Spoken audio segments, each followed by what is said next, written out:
tal? Como siempre, muy buenas noches. Es un gusto saludarlos desde la cabina del periódico Ruta aquí en la ciudad de Tulancingo. Estamos en el programa Entre Líneas y me da mucho gusto saludar a mis compañeros en esta mesa virtual. Se encuentra en la Ciudad de México José Ureña. Saludos, Pepe. Buenas noches, columnista Buenas político. noches, estoy acomodando las luces, así que perdón por la tardanza. Está bien. También se encuentra en la Ciudad de México Raúl Rodríguez Cortés, columnista político del Universal. Raúl, buenas noches. Hola, buenas noches a todos. Y en la capital del estado, en Pachuca, se encuentra el licenciado Juan Manuel Sepúlveda Fayad, comentarista político. Como siempre, es un gusto saludarlo, licenciado. Buenas noches. Buenas noches para todos. Bueno, el día de hoy los temas son las desapariciones, decálogo de activistas. Esto con motivo de la reunión que sostuvo el día de ayer la secretaria de Gobernación con un grupo de colectivos, entre ellos los de Madres Buscadoras de Jalisco, que le entregaron un decálogo que parece ser una punta de lanza, y esperemos que el gobierno federal tome cartas, porque entre este decálogo piden que la presidenta Claudia Sheinbaum asuma el liderazgo contra las desapariciones en el país, aunque no se ha reunido con las Madres Buscadoras, con ningún colectivo, ya le están pidiendo que asuma esta tarea. ¿Cómo ves este asunto, Raúl? No sé, se lo han pedido a ella, pero sí se han reunido. Hubo una reunión con la secretaria de Gobernación, hasta donde tengo entendido, donde ya hubo algunos planteamientos o pronunciamientos. A ver, a mí me gustaría ponerlo un poco en perspectiva. De entrada, aceptar que no hay nada que más irrite en este momento a Morena, a la 4T, al gobierno de Sheinbaum, que este tema de los desaparecidos en México. Un tema que volvieron a catapultar el hallazgo de un campo de reclutamiento, de entrenamiento del narco en Teuchitlán, Jalisco, y la reciente declaración de la ONU, del Comité de Desaparecidos, diciendo que se trata de una práctica generalizada y sistemática en el país. Imposible negar, pues, que se cometen o que se han venido cometiendo en México este tipo de desapariciones forzadas, y pues las evidencias son varias. Ahí están los hallazgos de fosas clandestinas, hay algunas fuentes que señalan más de 1,500, la existencia de 145 colectivos de buscadores, solo por mencionar los que están registrados ante la Secretaría de Gobernación. Rosa Isela Rodríguez, la secretaria de Gobernación, dijo en esta reunión de ayer que no hay cifras reales, aunque diversas fuentes oficiales, sobre todo citadas por medios periodísticos, señalan que el Estado reconoce al menos 120,628 hasta diciembre pasado. Dan en estas mediciones que el año en el que más desapariciones registradas hubo en la historia, con 13,499 casos, fue precisamente el año pasado. Y también dan la cifra de que de 1964 a 2022 se contabilizan oficialmente más de 100,000, 97% de las cuales ocurrieron después de 2006. Y a mí me parece que es importante, y con esto acabo esta primera intervención, reparar en las fechas. Entre el 64 y 2000, entre 1964 y 2000, las desapariciones forzadas eran de personas vinculadas a las guerrillas, a los presos políticos del movimiento del 68, al brote de insurgencia armada que provocó la masacre de Tlatelolco, la llamada Guerra Sucia que siguió hasta casi el año 2000. De manera que aquellas desapariciones forzadas claramente fueron cometidas por el Estado, por los aparatos de seguridad del Estado y las Fuerzas Armadas. Por otra parte, su gran escalada es en este registro a partir de 2006, lo que coincide con la guerra contra el narco de Calderón, continuada por Peña Nieto y cambiada, sin mayor resultado, por Abrazos, por López Obrador. Entonces, aquí la lógica te dice que estas desapariciones forzadas, pues han sido cometidas sobre todo por la delincuencia organizada. Esto no quita la responsabilidad del Estado. Hay ejemplos de colusión del Estado con la propia delincuencia, ahí está Ayotzinapa, y también uno debe asumir que si del Estado es la principalísima responsabilidad de salvaguardar la seguridad de todos, si está habiendo este tipo de desapariciones forzadas, pues también quiere decir que el Estado no está cumpliendo con esa su función principalísima. Aquí dejaría este apunte. Pepe Ureña o licenciado Sepúlveda, ¿quién quiere entrarle al tema? A ver, solo hago una puntualización. Muy bien lo que dijo Raúl, pero hay un dato que hasta ahora pareciera no tomarse mucho en cuenta. Hay un cambio de política. Ese cambio de política favorece, por supuesto, a este gobierno que ha tocado ya el tema, que empieza a abordarlo y que busca soluciones. Un asunto que no se tuvo en el sexenio pasado. Inclusive se les denunció como golpistas. El presidente, cuando alguien acudió, una madre buscadora llegó con una pala queriendo hablar con él, él dijo que no la recibiría, que para eso estaban otras oficinas. Se negó a recibirla. También dijo que era un intento de golpismo. Este es un cambio muy radical en la política. Elogia a este gobierno. Ahora falta ver resultados, por supuesto. Y, como dice Raúl, lo fundamental, la razón del Estado es garantizar la integridad de los ciudadanos, de la población, número uno, y de sus bienes. Y en la medida que el Estado está fallando en estas dos cosas, en esa medida es un Estado que no cumple con sus responsabilidades. Sí me interesa dejar ese dato, porque sí, es cierto, hay cambio. Una cosa es prometer, ojalá Rosa Isela, que fue secretaria de Seguridad Pública en el sexenio pasado, no lo olvidemos, participa ahora de esta promesa. Muy bien, ¿por qué no se hizo desde antes? Es una buena pregunta y ahora sí, licenciado Sepúlveda, adelante. Licenciado Sepúlveda, este tema está cada vez más candente, sobre todo siento que es una pelota caliente que la están bateando de un lado a otro, ¿no? Claro, a ver, el problema es que hay un abordaje primario, excluyente y que reparte culpa. O sea, yo no fui, fue el otro, empezamos con este tipo de problemas. A mí me parece que la magnitud del problema tal y como está ahora, pues vaya, poco interesa el que antes era el Estado y ahora son los narcotraficantes. Los desaparecidos tienen esa condición y vaya, aunque los desaparezca el Estado o los particulares o lo que sea. O sea, ya en sí es un problema. A mí me preocupa porque en este cambio que estamos planteando o que está planteando el nuevo gobierno, pues hay mucha promesa pero poco resultado. Porque, por ejemplo, se habla de que ya estamos actuando en contra de las organizaciones criminales, pero seguimos caminando en la orillita. O sea, los peces gorditos no siguen ahí donde están.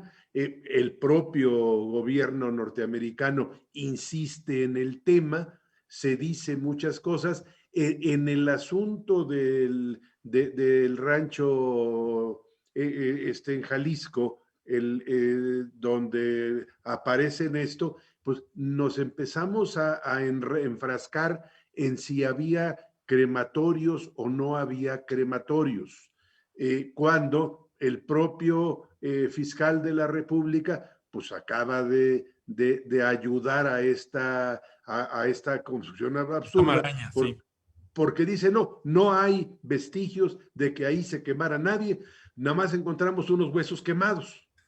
Sí, entonces digo, a menos de que se trate de gente que haya ido a la playa o que se haya bronceado, pues vaya, poco ayuda. Yo sí creo que en esta y en otros temas fundamentales hay que despolitizar y acabar con este esquema que tenemos es que los de antes robaban más o también robaban. O sea, aquí lo que en el pasado ocurrió, o sea, lamentabilísimo, de ninguna manera podemos justificar la guerra sucia y aun cuando se haya pensado que se trataba de combatir a aquellos que querían acabar con el supremo gobierno, que querían instaurarnos el comunismo y tantas historias de esas que se plantearon, es igual de graves, son crímenes atroces definitivamente. Entonces, yo creo que sí habría que despolitizar esta parte y luego hay un ingrediente que a mí me preocupa. Parece que el actual gobierno, la presidenta, está cumpliendo con instrucciones a veces que rayan en la irracionalidad. Yo no puedo entender por qué no se recibe a las madres buscadoras. O sea, a ver, de veras son golpistas, de veras se va a lastimar la respetabilidad del Estado. No lo entiendo. No entiendo por qué de pronto todo el aparato de gobierno y se llevan, hasta mi partido, se llevaron de corbata en el voto a favor de Cuauhtémoc. Hombre, ya ese sí es el colmo, para defender a Cuauhtémoc, para que no sea juzgado por un tribunal, me parece otra cuestión irracional.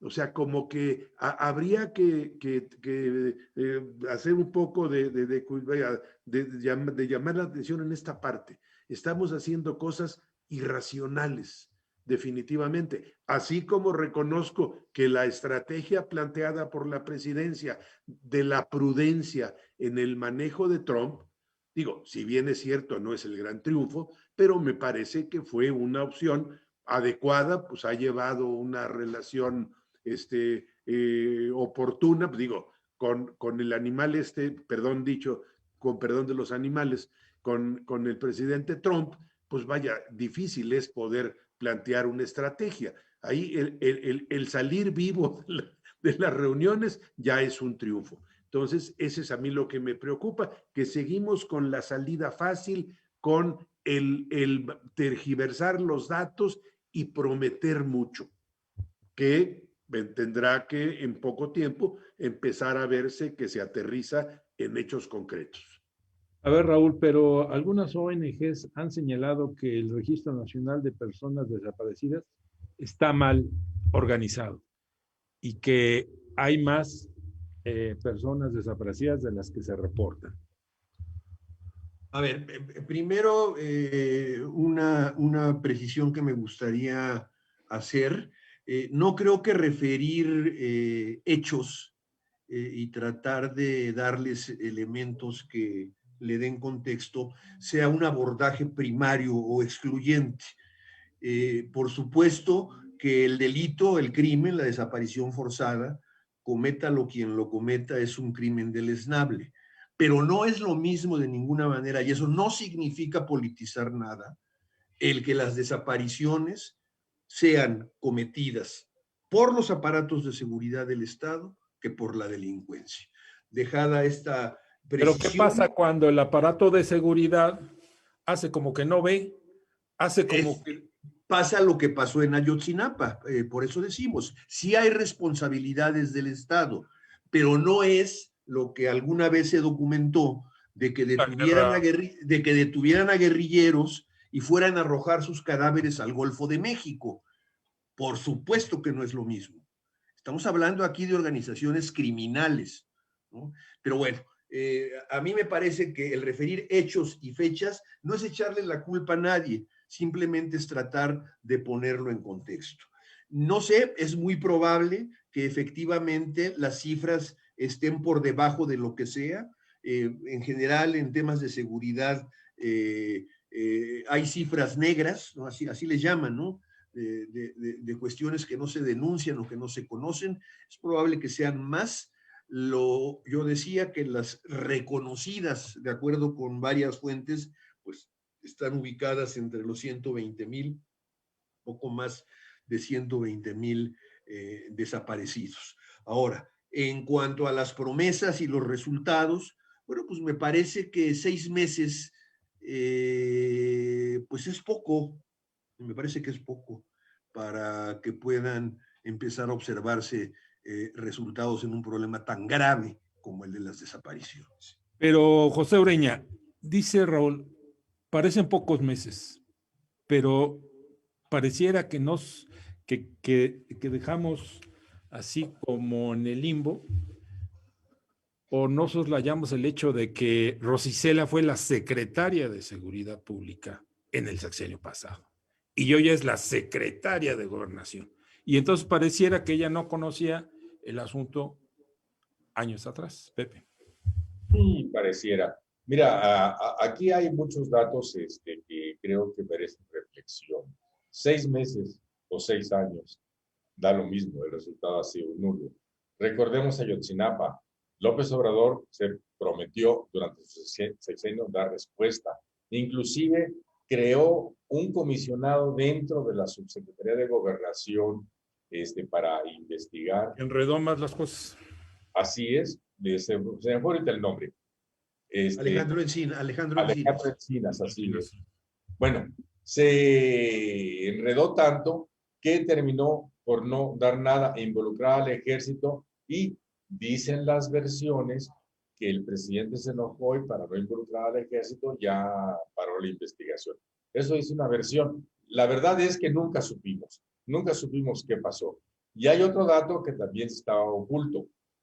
Hoy fue sentenciado a 20 años de cárcel José Luis Abarca, quien era secretario, alcalde de Iguala. Presidente municipal, sí. Presidente municipal de Iguala, cuando detuvieron por órdenes suyas, cuando la policía municipal intervino para detener a los normalistas de Ayotzinapa. Luego dicen que participaron también otras fuerzas. La verdad es que es tan confusa toda la información que no se tiene una idea clara de qué sucedió. Pero a ver, veamos un dato. ¿Quién hizo candidato a presidente municipal contra la dirigencia estatal de aquel tiempo PRD y contra la estructura del PRD en Iguala? ¿Es pregunta o es acertijo?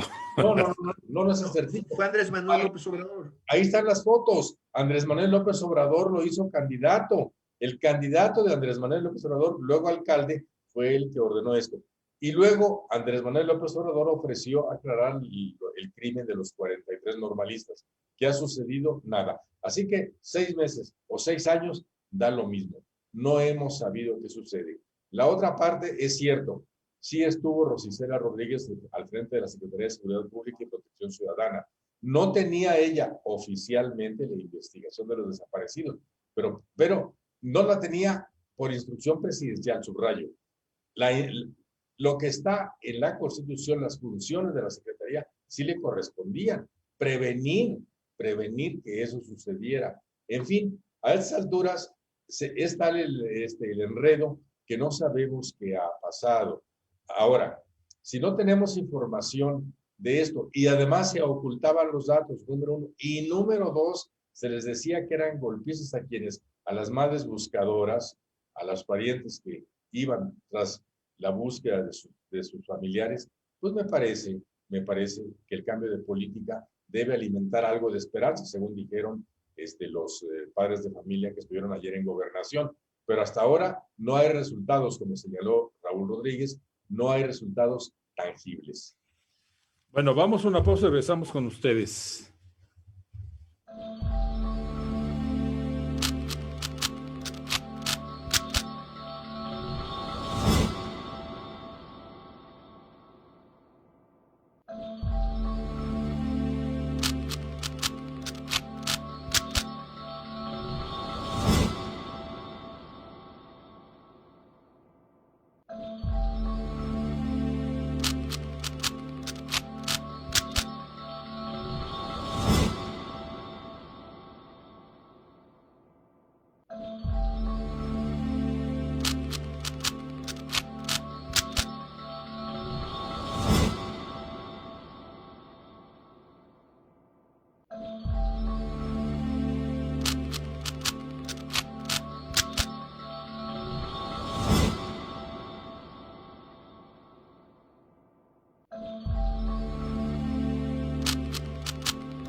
A ver, el siguiente tema, y vamos directamente con el licenciado Juan Manuel Sepúlveda. Estamos hablando ahora del huachicol fiscal. Una de las autoridades más representativas y respetadas en México, y de acuerdo con una serie de estudios demoscópicos, era la Marina Armada de México. Pero resulta que apenas la semana pasada nos enteramos de la confiscación de 10 millones de litros de huachicol en Tamaulipas y otro tanto, 8 millones, allá en Baja California. Y se supone que la Marina ya estaba a cargo de todas las aduanas, licenciado Sepúlveda. Entonces, ¿qué pasó ahí? A ver, el fenómeno de la corrupción no solamente le cabe a los jueces, no solamente es el policía, hay que entender que es un problema multifactorial, sin duda alguna. A mí me parece que esta salida de que vamos a poner a los marinos a cuidar las aduanas fue más demagógica que otra cosa, porque la verdad es que si el entorno corruptor sigue funcionando, aunque pongan a Superman, o sea, el medio se lo va a comer. Es lo que nos va a pasar con los nuevos jueces. O sea, a la hora que tomen posesión después de haber ganado la difícil tarea de ganar la elección correspondiente, se van a encontrar con un ejército de leguleyos que automáticamente empiezan a proponerles actos de corrupción y demás, y que difícilmente puede salir por delante. A mí me parece que no, lo apropiado no se va a arreglar nunca un problema como el de las aduanas simplemente entregándolo ahí, entregándolo a la Marina. Tiene que plantearse toda una serie de acciones por este lado ¿cómo se llama? Que incidan en todas las cuestiones que participan de este fenómeno. Ahora, lo que sí está ocurriendo es que está apareciendo el contubernio que en el sexenio pasado había con gente del primerísimo nivel, porque vaya, el buque, vaya que está grande, ya vimos la fotografía, no es algo que pueda pasar, que se puede esconder entre las chalupas ¿cómo se llama? De Xochimilco, o sea, y esto no es el primer viaje, se agarraron pero esto era, a ver, la historia de la introducción de millones de litros que alimentó crimen organizado y alimentó campañas políticas y todo aquello, estaba a los ojos de todos. Ahora, yo creo que este problema, como muchos de los que tenemos, incluyendo el de los desaparecidos, tiene que analizarse en base a lo siguiente. ¿Cuánto tiempo tiene la presidenta para poder fijar una política apropiada para resolver estos problemas? 6 años, nada más 6 años. Entonces, yo creo que sí, en efecto, sería absurdo pensar que en 6 meses den resultados, pero yo creo que sí, es muy recriminable que en 6 meses, pues parece que ni siquiera hay un plan firme en ese sentido. 6 meses para no empezar, sí se me hace complicadito. Entonces, vaya, mi preocupación es esa, que nos estamos perdiendo en los discursos y las promesas, y mientras los problemas siguen avanzando. Ese es el asunto, y tenemos poco tiempo, ¿eh? Raúl Rodríguez, ¿quién dijo que la corrupción somos todos? ¿Ya no tenemos solución? La corrupción somos todos, lo dijo Luis Echeverría, ¿no? No, López Portillo. López Portillo. La solución somos todos. Sí. Dijo la solución somos todos, ¿no? Y Miguel de la Madrid también tenía un lema contra la corrupción que no recuerdo. A ver, en efecto, el problema de la corrupción en las aduanas es... Pero no nada más en las aduanas. De muy larga data. Bueno, pero estamos hablando del tema. De larga data, ok, sí, está bien. Muy larga data, muy larga data.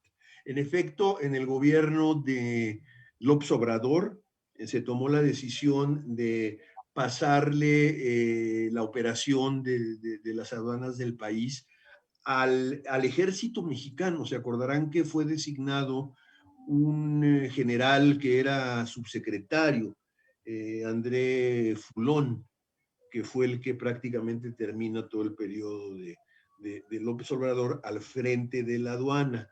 Y en esa misma dinámica está el nombramiento de quien la encabeza hoy, no sé si ya lo aprobó el Congreso, me parece que sí, Nicolás Marín Mollinedo, el pariente de, ¿cómo se llamaba el el que chofer? manejaba el Tsuru. Nico. Pariente de Nico. Pero bueno,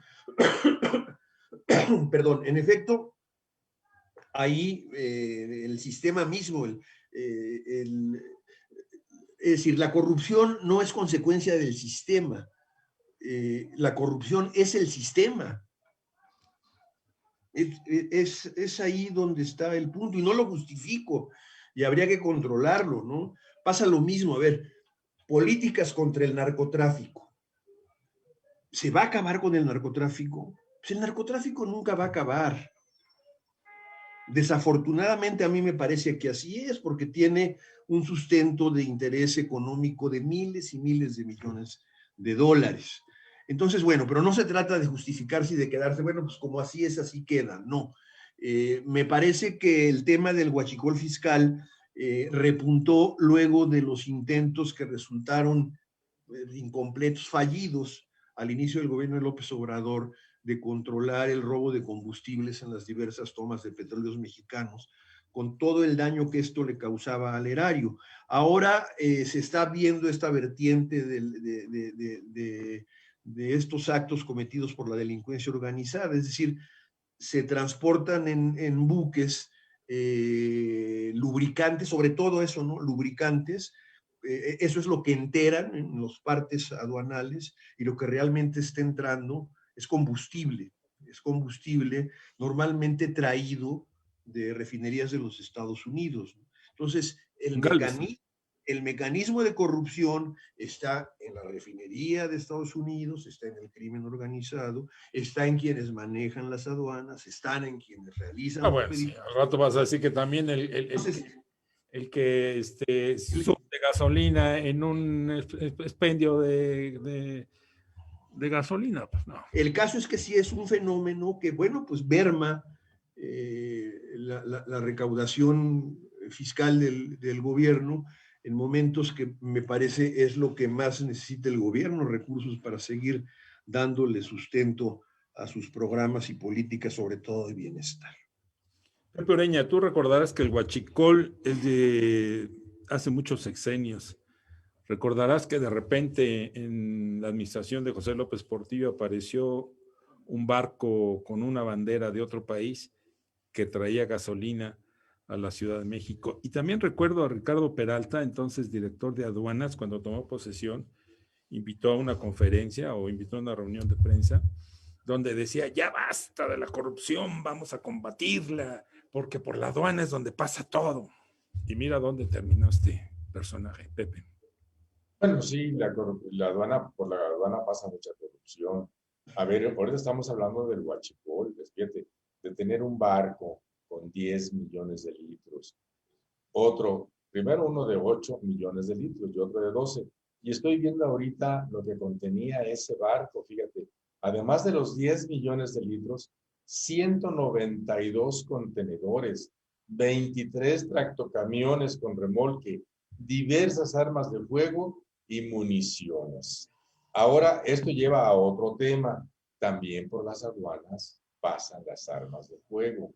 Se habla de una cantidad infinita. Hay un dato que tengo muy presente porque se dio en la Cámara de Diputados, y el abogado que lleva el caso, porque recordemos que ahí estuvo Marcelo Ebrard en la Cancillería y presentó una acusación contra las armerías. Bueno, quien lleva el caso como abogado por ese tema, reveló en la Cámara de Diputados que las armas, la importación de armas o el contrabando de armas se estima en 6,000 millones de dólares anuales.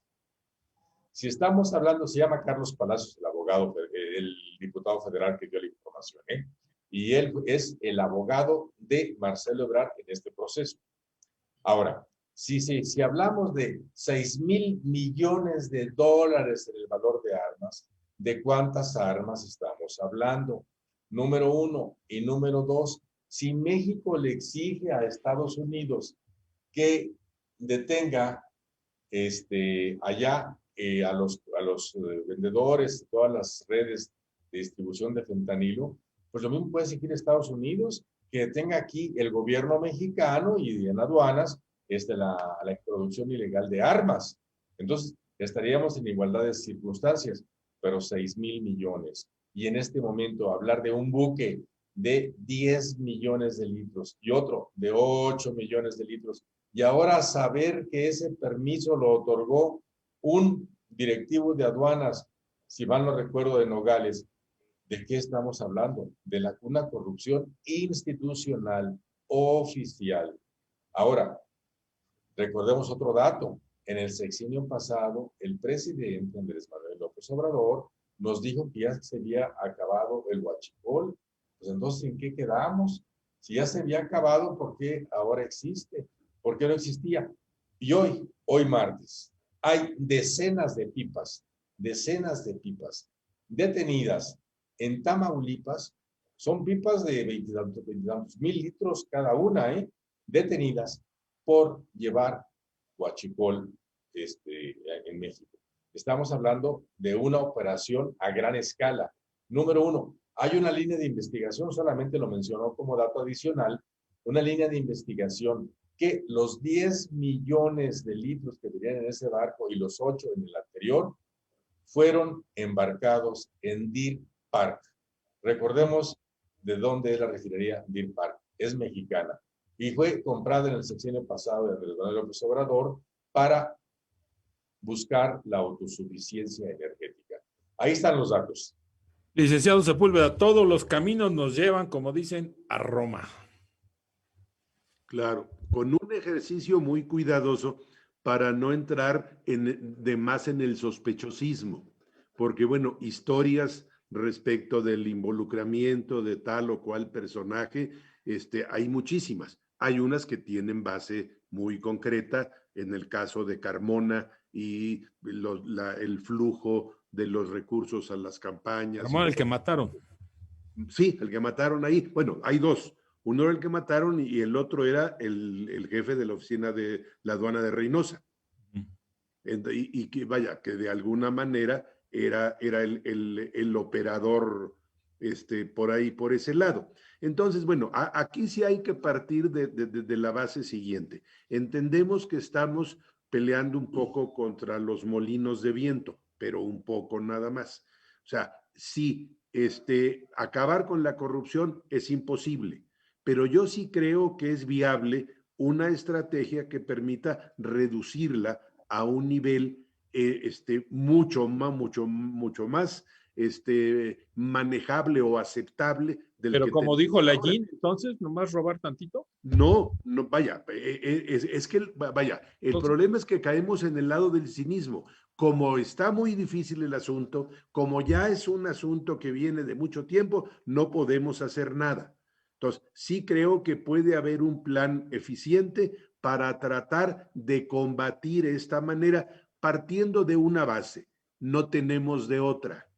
Puede seguir avanzando en la vida nacional con un crimen organizado empoderado como el que tenemos, donde se pone al tú por tú y donde parece ser que son los que tienen el mando en regiones amplias del país. O sea, aquí no creo que podamos detenerlos si nos conviene o no nos conviene, ¿verdad? Simplemente no nos queda de otra.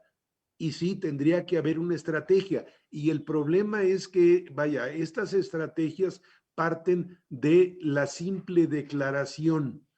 Vamos a resolver el problema de la delincuencia con los apoyos a los jóvenes, sembrando vida y demás, como si el problema fuera, el crimen fuera un problema de indigencia, que la gente se metiera al crimen porque se está muriendo de hambre y una pensión de un apoyo económico de esto los va a sacar. Eso no es cierto.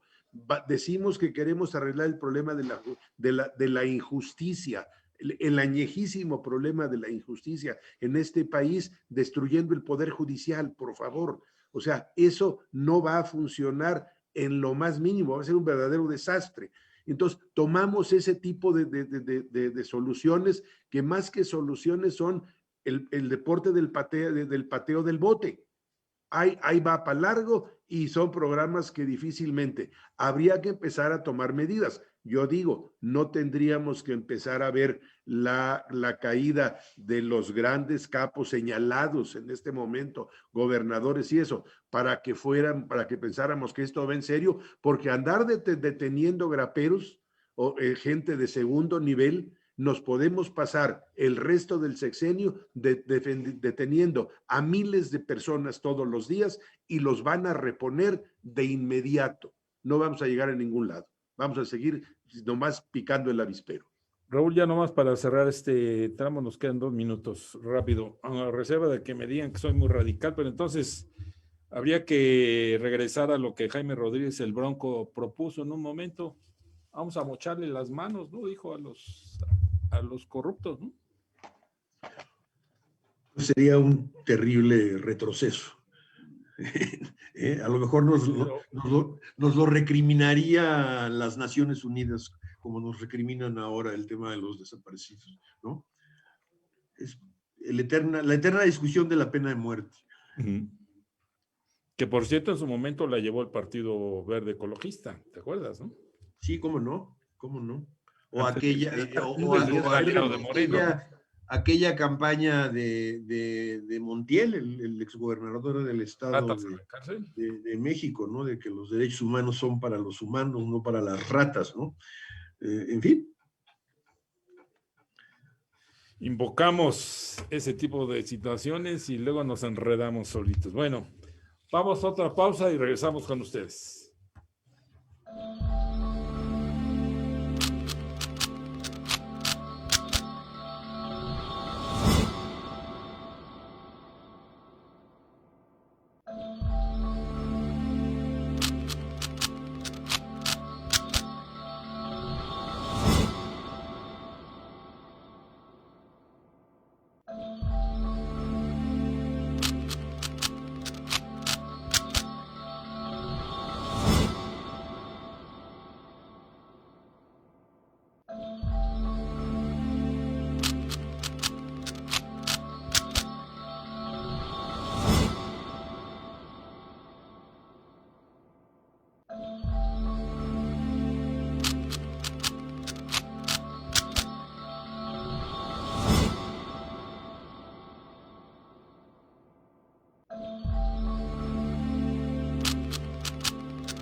Bueno, ya regresamos a la última parte de Entre Líneas, la mesa virtual, y hoy vamos a tocar el tema de candidatos a ministros o ministras, jueces, y que algunos han sido imputados por organizaciones, ONGs, y también otros donde se ha mencionado que una ministra, actual ministra de la Suprema Corte, tuvo un conflicto de interés, es de la ministra Loreta Ortiz. Pepe, esta situación cada vez, conforme se van investigando y se va acercando la elección, empiezan a salir este tipo de datos. Sí, empiezan a salir y es interesante la información que trae hoy el Financiero. Bueno, comenzó ayer y ella no supo contestar sobre la información de Estados Unidos, porque participa en un conflicto de intereses. Y es Loreta Ortiz, la ministra, una de las ministras de oficialistas, quien fuera esposa de José Agustín Ortiz Pinquete, quien fuera a su vez secretario de gobierno de la Ciudad de México, del Distrito Federal, cuando era López Obrador el jefe de gobierno. Eso habla de la cercanía y a pesar de todo, como dicen, el corrido del caballo blanco, ella sigue su aventura, ¿verdad? Entonces, esa es la historia que se está narrando de ella. Pero en la otra parte es muy triste ver que a estas alturas ni siquiera el oficialismo se pone de acuerdo. Porque a pesar de lo avanzado del proceso para la elección y todo lo demás, recordemos que hoy el oficialismo echó para atrás la elección voy a leer la nota, de 56 magistrados electorales en 29 entidades. Dice la información de W Radio. De un quórum de 112 senadores, votaron por cédula 72 a favor, 38 en contra y 2 abstenciones. Al oficialismo le hicieron falta 3 votos para completar la mayoría calificada. Esto habla del desastre, de lo sucio que está todo el proceso y que no tenemos certeza nosotros de lo que va a resultar de esta llamada primera elección, que se pregona así, que por primera vez en la historia, así se pregona en los promocionales del gobierno federal. Es triste que eso esté pasando porque debiéramos tener fundamentalmente certeza jurídica. Y la certeza jurídica comienza por la designación del personal que estará a cargo de supervisar la elección, número 1, y luego de aplicar justicia, número 2. Por eso ahorita nada más hablamos de los electorales, pero luego vendrán lo de Loreta Ortiz, que va a repetir como ministra, no importa si es investigada o no, no importa si hay conflicto de interés, no importa si su hijo es uno de los grandes negociantes de influencia, no importa nada de eso, según la información que se distribuyó en Estados Unidos el día de ayer. El hijo político, ¿no? El yerno. Sí. Licenciado Sepúlveda, ¿será una elección fallida esta de junio? Absolutamente. O sea, vaya, no cumple con los requisitos, la gente no sabe por qué está votando. Hay por ahí una encuesta que habla de que la mitad de la ciudadanía no sabe cuáles son las funciones de los servidores públicos, confunde el ámbito judicial con las procuradurías y todo aquello, y bueno, se destruye un elemento fundamental en cualquier autoridad jurisdiccional, que es la independencia. O sea, ya lo estamos viendo ahorita. Yo pregunto, en los eventos donde Yasmín Esquivel llega arropada por el sindicato de maestros, ¿no está adquiriendo un compromiso con el sindicato de maestros? Yo creo que, vaya, y máxime que ahora están agarrando de bandera la destrucción incluso de la reforma, de la anterior reforma fallida, porque esta última que iba a presentar la presidenta, pues se la retiró y no hubo problema, pero la vigente la quieren echar para atrás. ¿Cómo le van a hacer para esa parte? La ministra Lenia sale arropada por los comerciantes de Tepito. Perdón, O sea, ahí está está clara que cómo va a haber un conflicto de intereses brutales. Pero además, Loretta Ortiz acaba de hacer una participación en el Reforma, donde dice que esto de la independencia no está reñida con la 4T, que porque si, como es el caso, ellos no mienten, no roban y no traicionan, pues eso es como la independencia. Vaya, me parece verdaderamente terrible esta cuestión y vaya, y no es el único caso. Tenemos candidatos vinculados a la iglesia de masón, Del mundo. Sí. del fin del mundo por allá, los tenemos acusados de delitos como el ex procurador de Michoacán, ¿no? Entiendo que lo señalan directamente de estar vinculado. Hay un candidato que tuvo una acusación de pederastia con un abuso con una niña de menos de 10 años, en fin, pero sobre todo la enorme cantidad de candidatos que tienen vínculos directos con Morena y con el gobierno. O sea, y esto pues los imposibilitaría, aunque aunque en la convocatoria no se puso, pero pues es un requisito indispensable.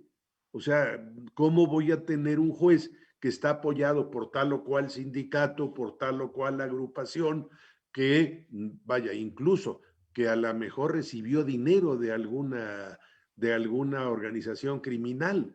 O sea, ¿en manos de quién va a quedar? Este poder judicial no le va a servir a nadie, porque va a ser incontrolable. Va a ser como los batallones no encuadrados, que se componen con todo el desperdicio de las zonas militares colindantes, y bueno, son personas muy complicadas, es lo peorcito que cada área tiene, y bueno, ingobernables. Bueno, y haciendo un paragón también, Raúl, hay un exfiscal, ya lo decía el licenciado Sepúlveda, Francisco Herrera, que es señalado, es candidato a juez en Michoacán, pero es señalado de tener una serie de pendientes con la justicia. Pero el parangón es el siguiente. Lo mismo pasa con la senadora que está haciendo campaña allá en Chihuahua, ¿no? Y ¿habrá castigo en ese sentido, Raúl? Exigencia, inclusive ya de Pues integrantes. no lo creo, no lo creo. ¿Por qué? Digo, no creo que vaya a haber castigo, pues, Pues deberían inclusive ya de decir, tú ya está no puedes respaldada participar. por uno de los grupos de la 4T, de Morena. La presidenta hoy decidió enviar una carta en la que pide reglas muy claras para este tipo de procedimientos, sobre todo referidos al hecho de que le echaron para atrás el tema del nepotismo electoral. Pero bueno, yo aparte de este parangón me referiré, perdón, a lo del exfiscal michoacano, Francisco Herrera. Se le señala de vínculos con la familia, la organización criminal, pero creo que también se le señala de vínculos con la familia del exgobernador Silvano Aureoles.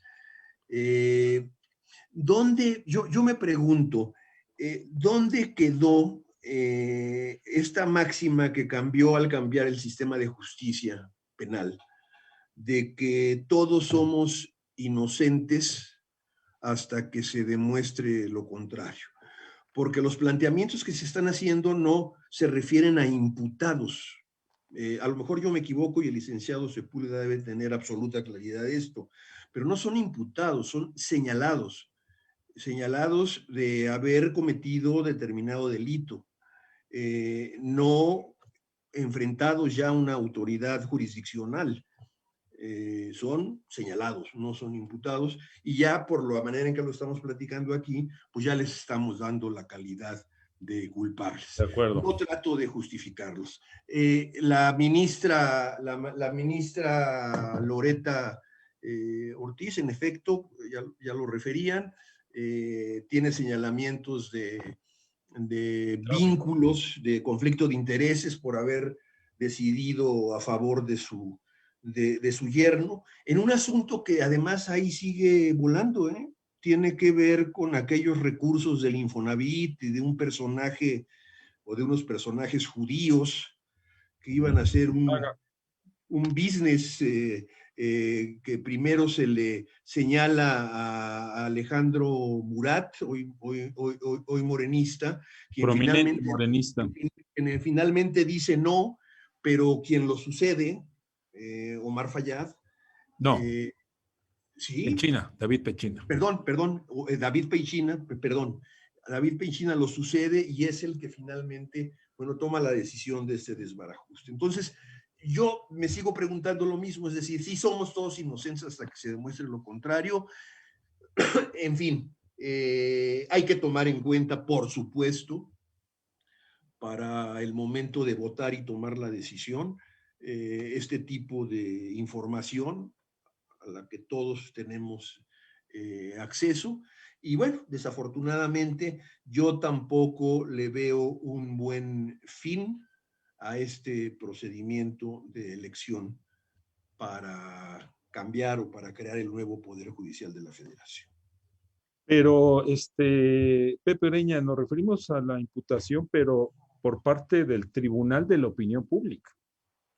Sí, claro. Que es uno de los más poderosos. La opinión pública no es un... A ver, acordémonos cuando desde la tribuna de Palacio decía corrupción en el aeropuerto. Nunca se probó nada. Nunca. Yo no sé si esté equivocado, pero me parece que tribunal y tribuna no, aunque tienen la misma raíz lingüística, creo que no significan lo mismo. Pepe. Sí. No, mira, se han señalado, bueno, el sexenio pasado, el Palacio Nacional era un tribunal y ahí se aplicaban todas las sentencias. Ahí se denunciaba, se juzgaba y se castigaba, se sancionaba. Perdón, aquí un punto muy importante. Se las dejaban en un sobre, un documento ahí a las puertas de Palacio para que entonces él pudiera decir, el presidente. Sí, ¿Te acuerdas? Sí, ¿Que sí. me presumió de eso? ¿Me lo trajeron? Sí. No, igual cuando era jefe de gobierno decía que a él le informaron de aquel supuesta sociedad o asociación de Diego Fernández Ceballos y Carlos Salinas de Gortari para procesarlo, que ahí se urdió aquel juicio donde que derivó en el desafuero. Desde entonces decía que eran meseros los que le dieron la información. Acá era otra cosa. En fin, pero son historias. Pero la información era correcta, ¿no? Después la confirma uno de los protagonistas, un tal Carlos Ahumada, ¿no? No, Carlos Ahumada dijo que sí le dijeron que lo denunciara porque él consultó, pero no que hubo una reunión para acordar, porque recordemos que supuestamente la reunión se hizo en el presidente Chapultepec. Y luego en un noticiero de Joaquín López Dóriga apareció Diego Fernández Ceballos y dijo, a ver, me acusan de esto. No, aquí está. Y aquí traigo el documento notarizado donde yo hice una escritura pública para un efecto de traslado de dominio. Aquí está. Y que yo haya estado ahí no significa que yo haya acordado, que haya participado. En fin, hay mucha controversia en torno a eso. Pero bueno, y también cuando digo que Palacio Nacional se hacía la denuncia, se enjuiciaba y se sancionaba, recordemos, a ver, lo del aeropuerto era corrupción. El nuevo aeropuerto internacional de México era corrupción. Nunca se probó nada. La medicina era un gran negocio, un gran negocio. Nunca se sancionó a nadie. Y tampoco... Las guarderías, en fin, todo era un gran negocio, y porque era un gran negocio, metieron al ejército y se metieron a la marina, y ahora es en aduanas de la marina donde se da el fenómeno del huachicol. En fin, ese tipo de cosas yo creo que hicieron mucho daño al país, y en este momento valdría la pena regresar al Estado de Derecho. Pero los avances o los cambios en materia judicial no abonan a ese propósito. Licenciado Sepúlveda, un minuto de para la conclusión sobre este tema específico. Yo comparto la preocupación de don Raúl en el sentido de que la presunción de inocencia quedó simplemente en el éter, porque con la ampliación de la prisión preventiva oficiosa es el ataque mayor a la presunción de inocencia. O sea, le mantenemos preso por el delito que dicen que usted cometió, por el título, nada más. Entonces, no porque haya elementos. Hay una figura que es la prisión preventiva justificada, en donde sí, aunque le imputen un delito y no se lo hayan probado, pero sí se presentan pruebas de que hay peligro de que se pueda evadir. Pero aquí el problema es este. Y sí, el tribunal que más fortaleció López Obrador es el de la opinión pública, y vaya, este es el más rápido, pero es inapelable y no hay ninguna posibilidad de librarse de ella. Vaya, ni Jesucristo se salvó de un linchamiento público de estos. Raúl, 1 minuto y nos vamos. Bueno, pues nada más sí dejar patente la preocupación de que lo que viene con la elección judicial no se ve que vaya a ser algo favorable, se corre el riesgo de que sea algo fallido, hay, por lo que se alcanza a ver, poca intención participativa, en fin, el panorama no se ve bien y no creo que sea lo que en este sentido le convenga más al país. Pepe, cierras 1 minuto y nos vamos. ¿Sobre qué tema? Sobre del Poder Judicial y la elección. No, bueno, el Poder Judicial lamentablemente llega con con todas las sospechas de manipulación, porque hay, que es la otra parte, porque hay la instrucción de operar. Los ministros, la elección de los 6 ministros que se van a elegir, si va a haber 9 y ya hay 3 seleccionadas, bueno, pues los otros 6 son los que irán realmente a votación y que esos corresponden a Palacio. O sea, entonces, no cabe duda que las 3 ministras van a seguir siendo ministras. Sí, ya sé. O sea, la elección es mero trámite. La duda es quién va a ser la presidenta. Las 3 ministras están disputando la cantidad suficiente de votos, la mayor cantidad, para ser la presidenta. Sí, con un dato. ¿Quién trae la estructura de Morena? Lenia. Batres. Lenia Batres, sí. Lenia Batres. Sí. Entonces, pero ¿quién es el dueño? Bueno, el dueño de Morena sabe, pero difícilmente van a dar marcha atrás. Y además recordemos un dato, ya para cerrar.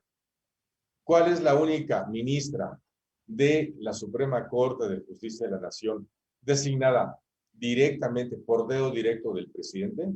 Lenia Batres. Lenia Batres. Bueno, sí. Ahí está el señalamiento. Pues ya nos vamos. Gracias, licenciado Juan Manuel Sepúlveda Fayet, comentarista político. Buenas noches. Buenas noches. Gracias, José Ureña Velázquez, columnista político. Buenas noches. Muy buenas noches, pásenla muy bien. Feliz martes. Gracias, Raúl Rodríguez Cortés, columnista político en El Universal. Buenas noches. Muy buenas noches, Juan Carlos. Buenas noches a todos. Y gracias a mis compañeros, Jorge Martínez, que estuvo en los controles allá en la cabina de Pachuca de la NQ, aquí en la ciudad de Tulancingo, en la cabina de NQ, Daniela Dorantes, y desde la cabina del periódico Ruta, Eduardo Hernández y Celso García. Se despide Juan Carlos Ortiz y nos vemos la próxima semana. A ver qué nos depara esto de Trump, que cada día está peor. Bueno, nos vemos la próxima semana. Buenas noches.